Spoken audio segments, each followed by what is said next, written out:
Welcome, everybody. Let's see, day 3 of CES, the first wearables track conference at CES, but I know most of you are not strangers to wearables. I used to ask how many people have a wearable on, but now I'm going to flip that and say, how many people don't have a wearable on their body? There's a confession. So we're going to do a morning of really interesting looks at the wearable market, and I think the turning point this year for the new generation of wearables, and we'll talk about this on this panel and the others, are a couple of things. Certainly AI, certainly the fact that wearables in a former life, yeah, they could tell you how much sleep you got, how much you weighed, how many steps, but they didn't know what that meant or what you should do about it. And I think you're starting to see a real change there. So you're seeing sort of passive wearables, read-only wearables, if you will, turn into very active participants in your life. And with that, I want to introduce our first panel, who's going to talk about putting the AI in wearables, and turn it over to our moderator, Dr. Walter Greenleaf, who I think you will find brilliant and a great conversationalist, and I hope you'll all join in. Well, thank you for that embarrassing introduction.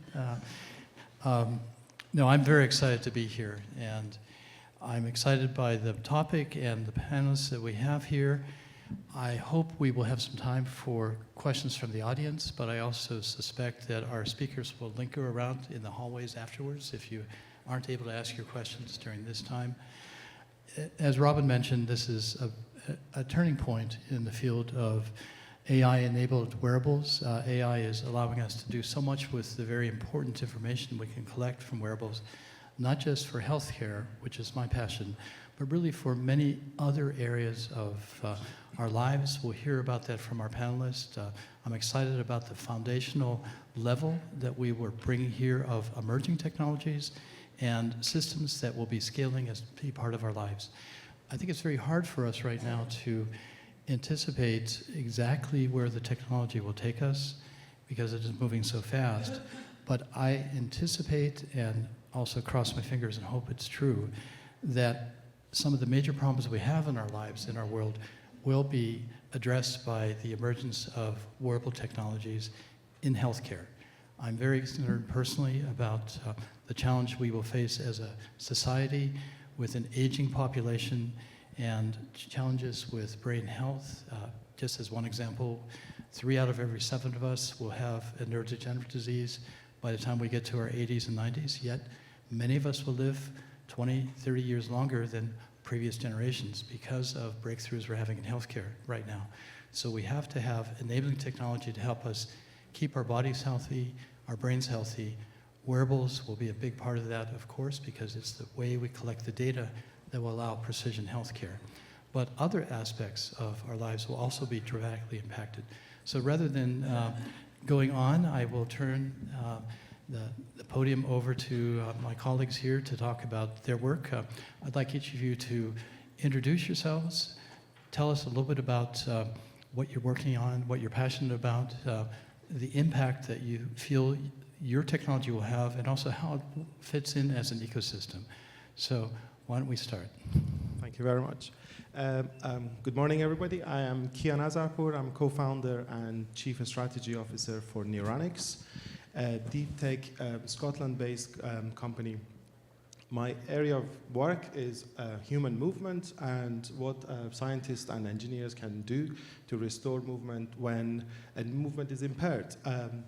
A particular area of work that we do is measuring activity of muscles, which has been done for the past 100 years with a particular type of signal called electromyography, the measuring the electrical signals from the muscles. However, whilst electromyography has been successful for the past 100 years, it is simply blurred by the body. So we don't really have the resolution that we require to understand where these signals come from. At Neuranics, we are starting a kind of new ways of looking at muscle activity, particularly using quantum sensors that we develop, low-cost semiconductor-enabled quantum sensors, cost less than $1 to be able to measure, pinpoint where these activities are coming from. We develop application-specific chips, as well as integrate artificial intelligence inside the wearables. That could look like this. I'm going to try to use this GoPro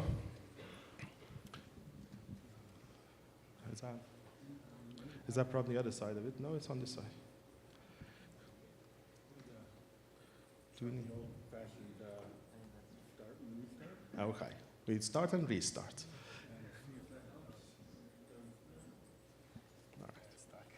Anyhow, so I have a wearable, so it has 4 sensors on the top, 4 sensors on the bottom, and in particular area of interest is that can we start tracking fingers? And when you start tracking fingers, recognizing gestures, then you would be able to use that as input to XR interfaces, and you would be able to move things, we would be able to on and off your exoskeleton. In particular area of work that we are doing, and I'm happy to kind of discuss that today, is how it is possible to co-design new hardware and new AI for the next generation of wearable interfaces. And I'm here to show to see if after the event. Fantastic. Thank you very much. Resh. Amazing. Hi, everyone. My name is Resh Sidhu, and I lead AR and augmented reality and AI innovation at Snap. And some of you may be thinking, hey, why is some of them Snap up here? Well, our philosophy at Snap has always been about making computing feel more human. When we created Snapchat, it was really about making conversations feel more natural, like the conversation we're having now, real and human. And Specs, which are our computer in a pair of smart glasses, which are launching this year to consumers, were really the next step in making computing feel more human. And we've actually been building quietly for over a decade. Some of you in here may remember our first iteration of Spectacles, the yellow vending machines that descended from the skies, and if some of you have a pair of them, they launched in 2016. But what many people don't know is actually we've been iterating on that version for over 5 generations of smart glasses. We've been building quietly, combining the power of augmented reality and AI together into what we consider an incredibly powerful spatial computer that you wear, just in the same way that I'm wearing glasses. And full caveat, I've been asked this whole event, are those the glasses, Resh? And I'm sorry, these are not. These are just my readers. But they are. You do have a sizzle reel that you'll be showing us. We have a sizzle reel. And what's amazing is we've also been building over the past decade with developers. And Walter, you and I talked about this. We were very intentional about not launching too soon, delivering on the promise that we were always given. I'm a 80s kid, grew up on sci-fi movies, Back to the Future, Total Recall, and my whole career I've been chasing that technology, that craft, and that ability where we can do things in the moment without having to reach out for a screen. And developers have been it's been incredibly exciting to see what they've been building on Spectacles. Everything from navigating, meditation, healthcare, to having a connected experience together, to translation. And we do have a little sizzle film, so let's see if this works. It's a tech conference, so it may not. So let's try.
Isn't that great? And what's really exciting, thank you. Yay. I appreciate you all. Thank you so much. What you saw there is just a range of some of the experiences that developers have been building from all around the world. what we're tremendously excited about is this really isn't a gadget. It's not a novelty. Specs are really an upgrade in your lifestyle. The use cases are incredible. They can help you learn in the moment. They can help you explore the world. What I love the most is they help you see the world in a different way, revealing things that you never really thought possible. I think you mentioned that part of the application uses that your developer's building is the ability to share an experience. It is. It's one of my favorite things of all. You know, technology has done a lot for us as a society, given us access to information. AI has done a tremendous amount democratizing knowledge. But actually, there's so many screens that pull us away from the moment. Right now, I'm here, I'm having a conversation with all of you. I don't want to have to look up on a screen if one of you is speaking French. I want to continue that conversation and be able to translate in real time.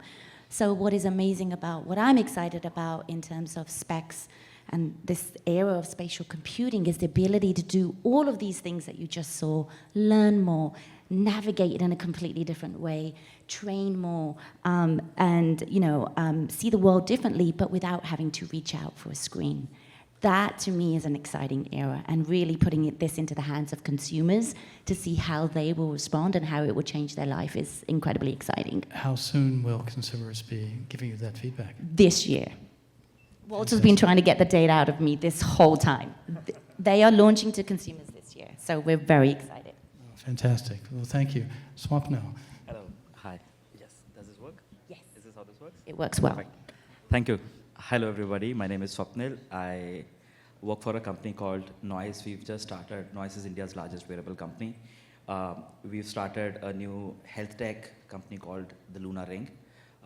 What Luna does at the core is trying to contextualize health and fitness for everybody. And we've done a small video at the next, is the video the part of, we've done a small video also to show what we're trying to do, but I'll talk a little about it at this point of time. At the core, what we're trying to understand is that health and fitness is very nuanced. You know, what works for you doesn't work for the other person beside you. Like if I'm sleeping wrong, if I'm sleeping right, if I have a higher heart rate, it could mean very different things for all of us, right? And it could mean different things if you're in Vegas. It could mean different things if you are in a polluted environment that probably my home city, New Delhi, is going through right now. Or if you are, just an anxious person. So how do we build those smaller nuances into your products and your wearables? How do we make the wearable more than a simple tracking device? And that's what we've been trying to solve for throughout. So the core principle that we've been trying to solve at Luna is how do we make intelligence and science more invisible and more contextual to what you're trying to do? It should not need me to type 100 times a day and give context to my product, right? And we've got a couple of very, cool companies around sitting with us, and just looking at this right now, I can see that there are immense use cases that we can build together. We could essentially talk about, on the Snap Glass, we could have our health information coming out. We could use a couple of things that KGaA has been building into making context more easily. We could integrate with Siri, and that's something that we've been showcasing at CES this year as well. So the core of what we're trying to build, again, is that how do we make health more contextual? How do we make health more nuanced and personalized? And that's what Luna is about, but I think the video's loaded. I'd love for you to just walk through. Yes, so probably is this playing? I think, no? Yeah, how does this play? Let's get some help playing the video. It's a video.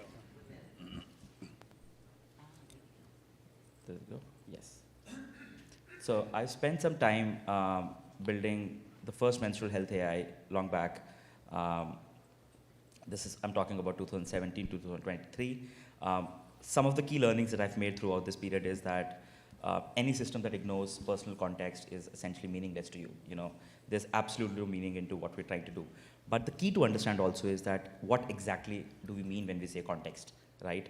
An HRV drop can happen because I'm jet lagged. It can also happen because I'm ill. It can also because I've had a crazy party last night.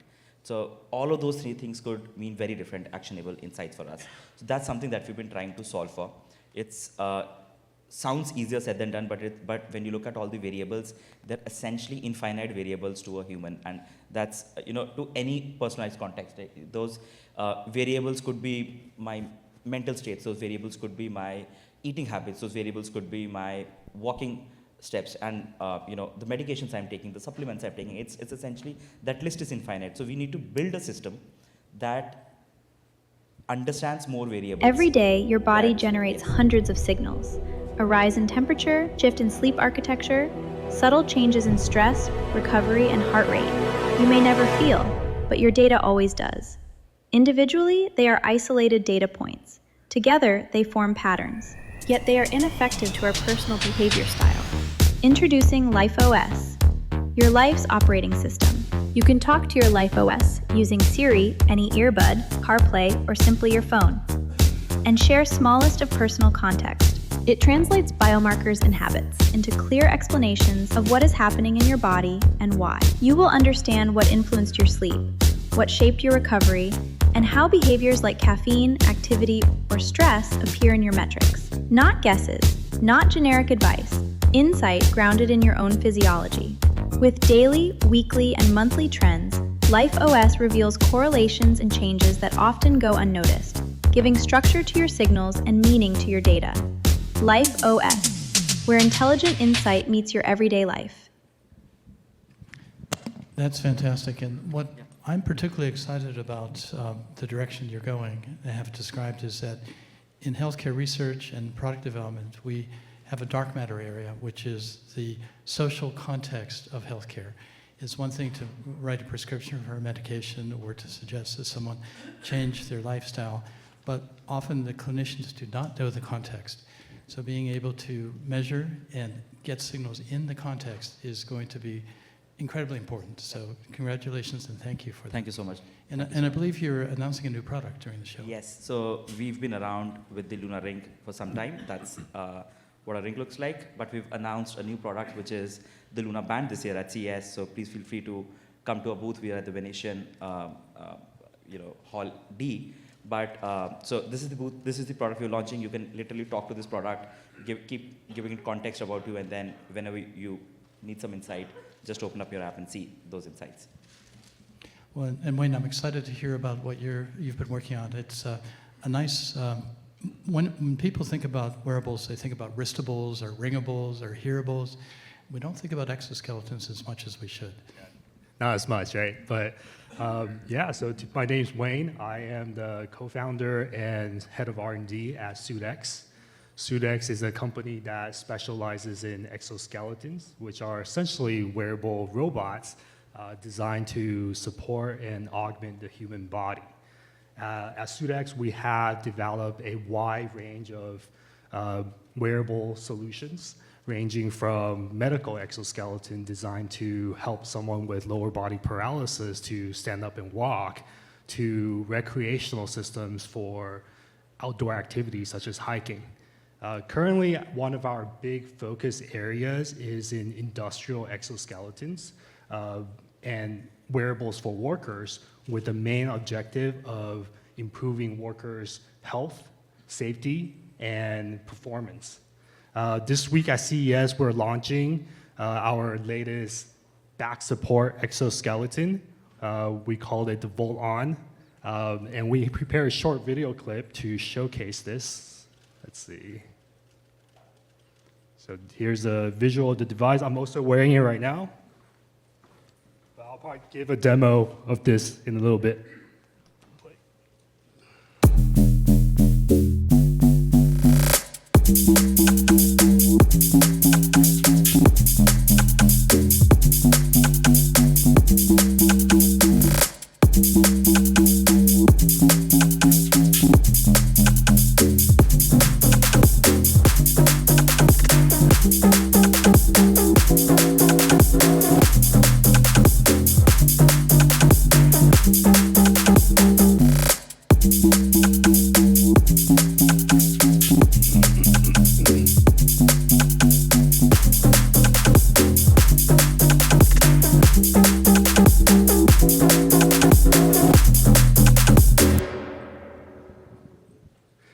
Yeah, so a lot of features.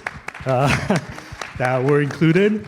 And at the core, this device is designed to reduce the muscle strain at your lower back, reduce muscle fatigue, and ultimately reduce the chance of risk of injury, right? So we have put in a lot of features that we're really proud of.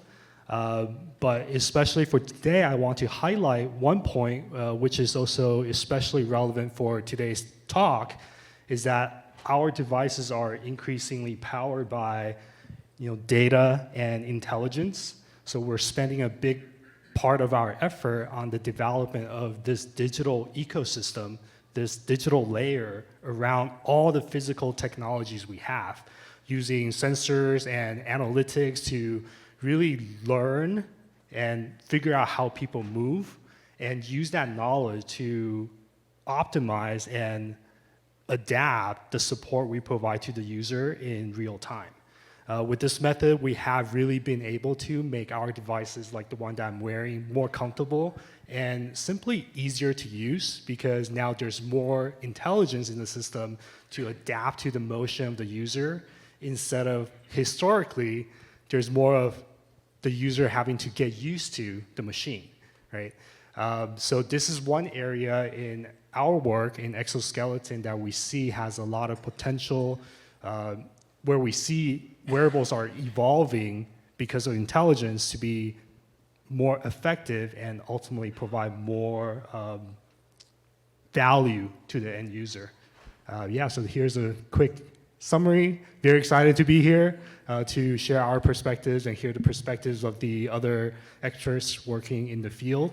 Looking forward to the discussion and possible collaboration, right, Resh? Yeah, Wayne and I were actually, it was the first time I'd seen the suit, and in the green room, Wayne and I were geeking out in the back, and I was like, Wayne, hold on, we should connect your exoskeleton to our specs glasses, because it's the perfect combination of like technology coming together to help make things, everyday things better, or help support when, whether you need support when you're lifting things, or whether you need support to walk.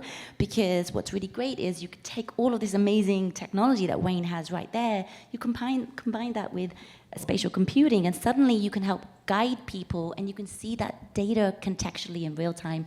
And that becomes really exciting. So we're going to make that happen, right? And when you used a key phrase, which is ecosystem, and that implies collaboration, it implies working together on interoperability issues, and working together with other groups in the ecosystem. It's wonderful that the people on this panel have connected with each other, but there's people in the audience that will also want to approach you, come up and find out how we can build a new zone together. I think if we work together, we can build the market in a very brisk and robust way. If we don't work together, it could be a real mess. So it's important that we do that. I think a key aspect that I'd like to bring up here is that it is very likely that the electronics and the technologies, that these kind of three different technologies, AI-enabled wearables, adopt are very similar, and it is very likely that these are the same technologies that mobile phone companies companies used 10, 15 years ago. I think the fundamental questions for us is that what does the next generation of these wearables could look like, how it is possible to sense signals from the body, whether it's movement, whether it's having a hand inside the spectacles, so that power is reduced, computations are inside the electronics, and how essentially the next generation of wearables could look like. We were talking earlier, only yesterday, the off-the-shelf components have only a certain amount that they can offer, because they were designed for mobile phones, but they were not designed for next generation of wearables. At Neuranics, we've developed the sensors. We have enabled evaluation kit, dev kits, so it enables people to imagine the next generation of products. It's available with software, with electronics, they can adopt it, integrated in the sensors, integrated in the products, and come back to us and say, you know what, that was great. I wish it had that also added to it. Well, in many ways, you have a view of the future, because it starts with the sensor technology. And what you are pioneering and working on now will be the foundation for the next generation. So you have a view on the future that we don't. Absolutely. I think power in the future is the power resources of kind of measuring things and being able to store data, whether it's on the chip or somewhere along the wearable, so that it builds trust with the end user as well, so that they know that the data, it is at the will, this data stays within the wearable, or they give consent for the data to flow into the ecosystem so other people would be able to use.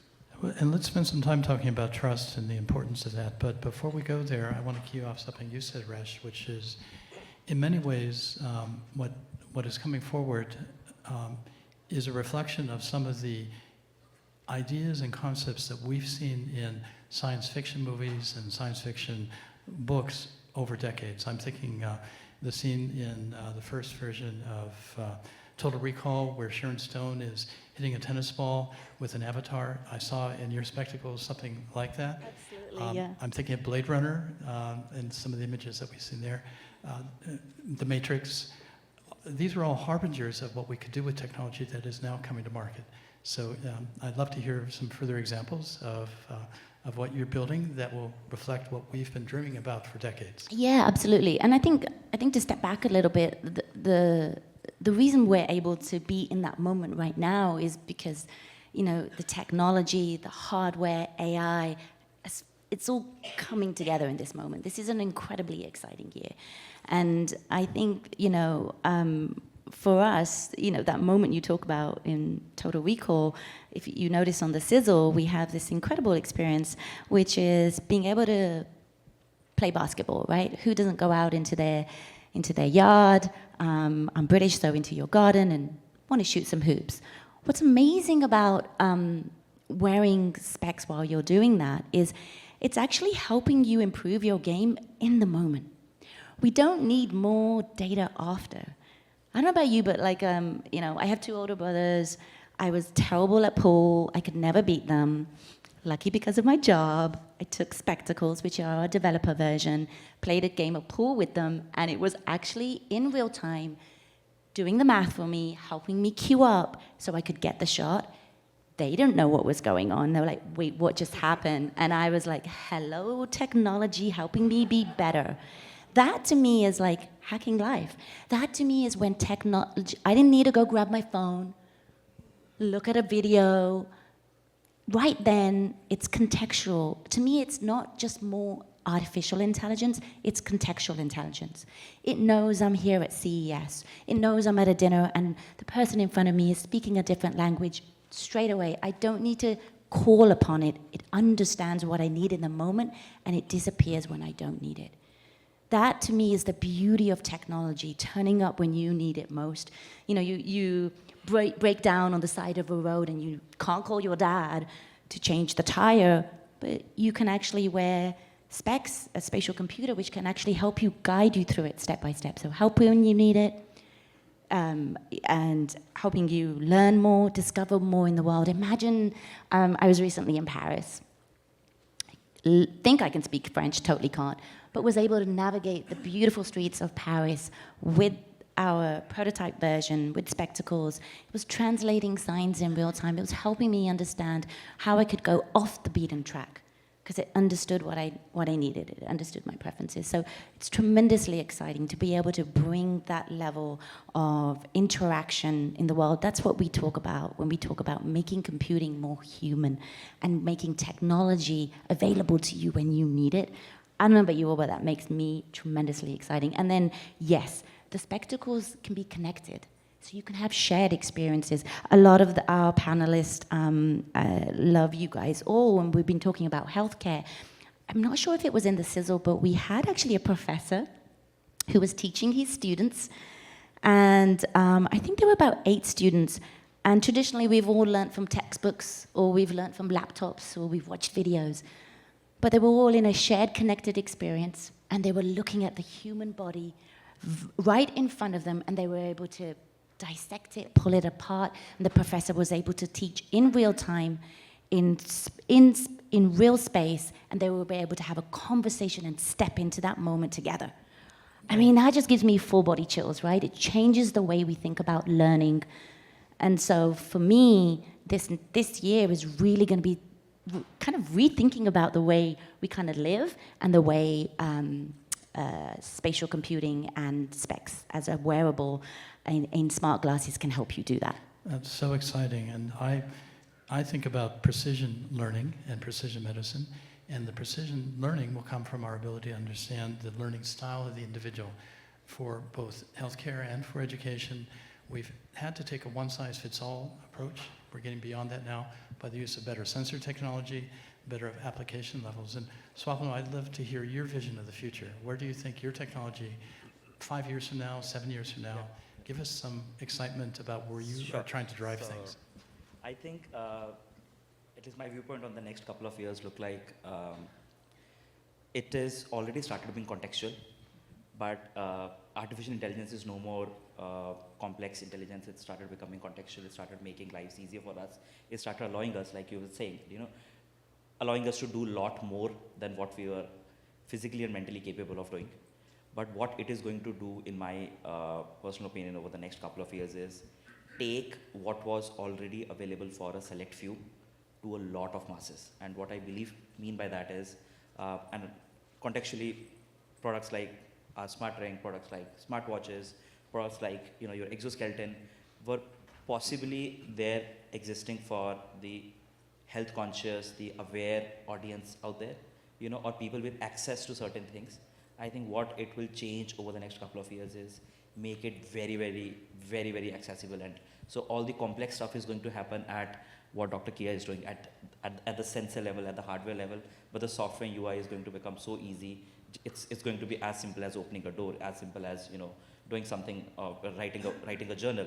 It's going to become as simple as that. If your glasses can show exactly what I need when I'm lost, or probably my band can exactly knows that I'm going to be at CES.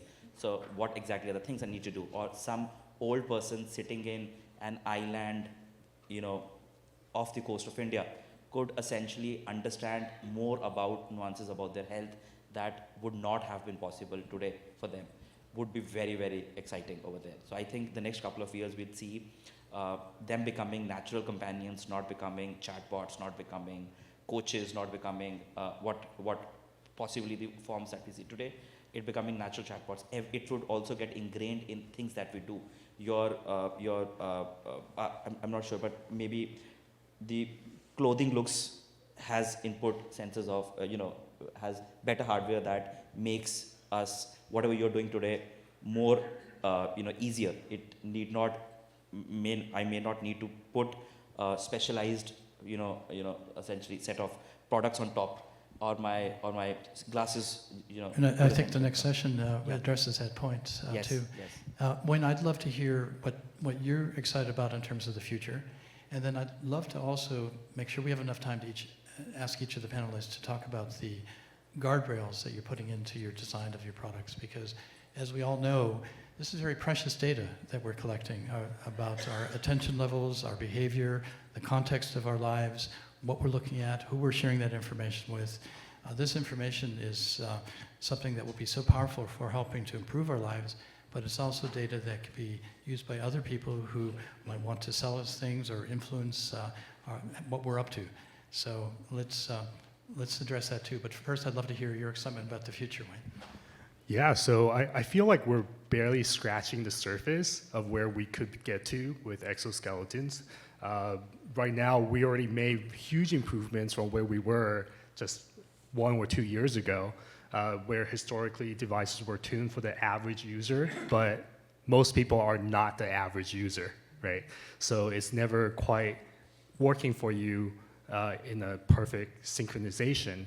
So I feel like in the next few years, it's going to get even better if the device is not put on slightly correctly. The device would know that, it will adjust.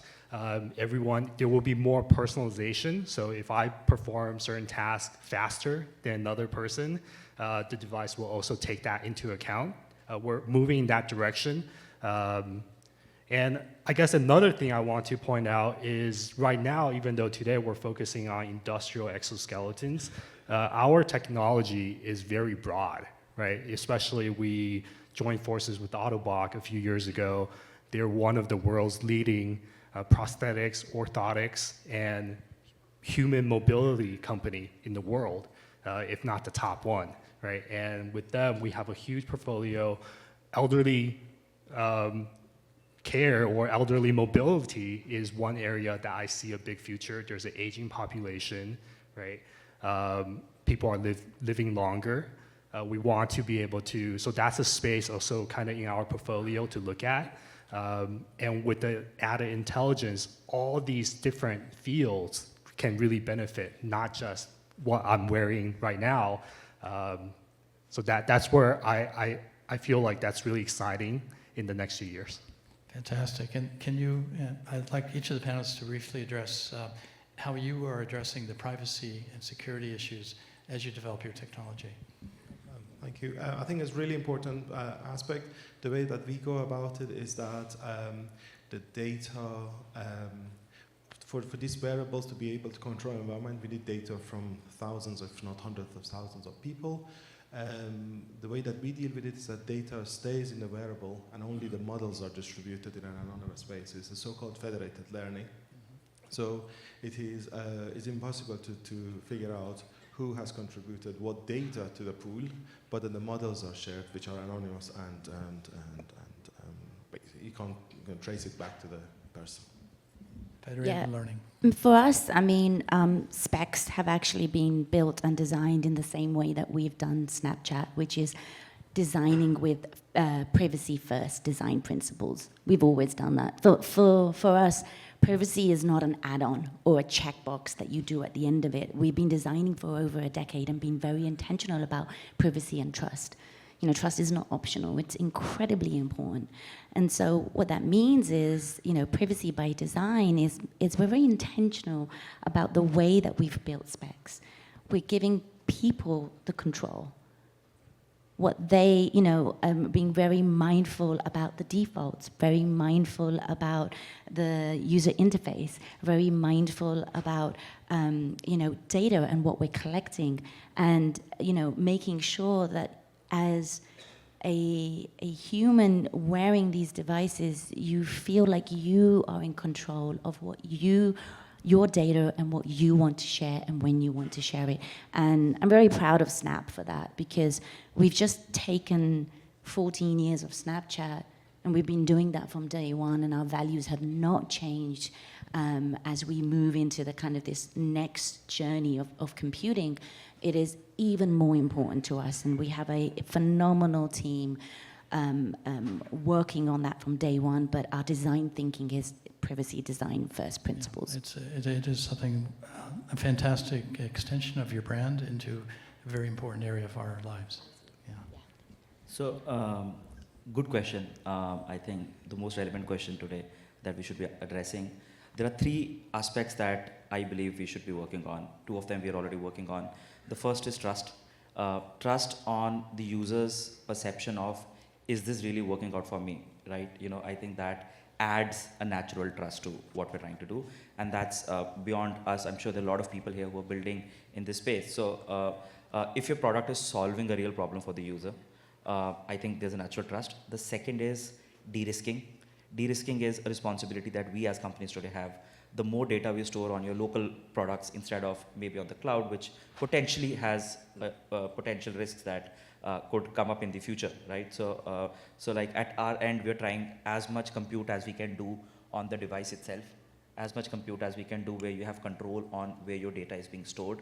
So that is the de-risking. And the third is responsibility. Responsibility, I believe that the tech is moving way beyond the understanding of the regulatory bodies, the understanding of regulation that are possible. It is only going to be limited by, as our compute powers grow, it is going to grow much, much more exponentially faster. So the regulation, and again, a personal belief that I do not believe that regulatory bodies would have enough context as builders like us would have. I think when we talked earlier, you mentioned that we're already ahead of what the regulatory bodies should be regulating, and therefore it becomes incumbent upon us as an industry to do what we know needs to be done in order to move the industry forward and not allow us to have any catastrophic issues come up.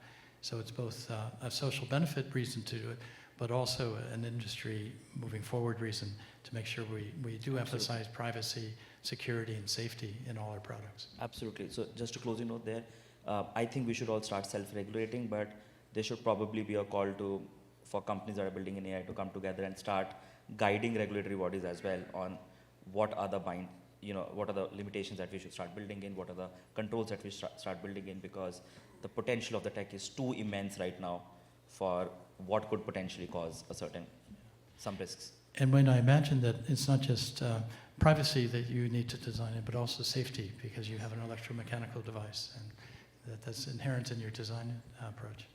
Right. Oh, yeah. So I guess you guys already kind of mentioned with ultimately it comes down to transparency to the user. We have to let users know what data we're collecting, how we're using it, and why. And I think we have to take the responsibility to educate our users what value they get out of letting us collect that data, right? And what are the risks associated with that value they get. I don't think there's necessarily a one solution fit all, because, well, certain things there are, but my risk tolerance and what I get out of the ring or the exo might be different from another person. Another person might not be willing to share that information and extract the value from the exo. I think you're absolutely right. In order to move things forward, we have to make sure that there's a trade-off. The user understands the value of sharing their information, what they get as an individual and what we get as a society to move things forward. Well, unfortunately, our time is limited. I know that the audience probably has many questions. Hopefully, I've asked a few of the panelists, but also I hope that we'll be able to connect with some of the people in the audience and continue the collaboration that we've started here. Thank you very much, panelists. Thank you. Thank you.